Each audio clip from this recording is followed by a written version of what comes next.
ఏంది ఘోష, ఆనలు పడతలేవు, తుకాలకు నీరు వాడతలేవు. ఇక పంట ఎట్లా పండుతుందో ఏమో. ఛీ, మామకి యూరియా బుక్ అయితే లేదు, నీకు అయిందారా? యూరే లేదు మన లేదు. అయినా నా ఘోష నాకుంటే నీదేంద్ర లొల్లి. అగు ఏమైంది మామ గట్లంటున్నావు? మరేంద్రా, వారం రోజుల నుంచి ఆకాశాన్ని చూస్తున్నా, ఆన పడుతుందేమో మా కిత్తులు పెట్టుకుందామని. అది పడతనే లేదు, నేను పెడతానే లేను. పడుతుందేమో రా, ఒక 2 రోజులు ఆగి చూద్దాం. అయినా వ్యవసాయం చేద్దామంటేనే భయం అవుతుందిరా. రైతు బంధు నుంచి యూరియా మందు దాకా మనకేదీ చక్కగా అందుతలేదు. సరే, వేరే ఏమైనా మందులు చల్దామంటే ఎరువుల ధరలు అగాధం పెరిగినాయి. అటు ఇటు చేసి పంట పండిస్తే అవిటిని నమ్ముకుంటానికి అవస్థలు పడాలి. మన గవర్నమెంట్ పంట మార్పిడి చేయమన్నదని చెప్పి ఒక 2 ఎకరాలకు జొన్నేసిన. ఎకరాకు 15 క్వింటాల లెక్క వండినాయి. దాన్ని అమ్ముకుందామంటే ఎకరాకు 10 క్వింటాలే కొంటూరు. ఆ మిగిలిన జొన్నల్ని నేడబోసుకోవాలి.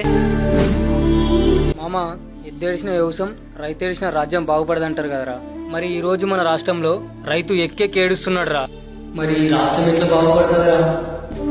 ప్రభుత్వాలు ఎన్ని మారినా రైతు బతుకులు మాత్రం మారుతలేవు. రైతే రాజు అంటారు కదా, ఆ మాట అనడం తప్ప ఒక రైతు రాజైండని మనం ఎప్పుడైనా విన్నామా?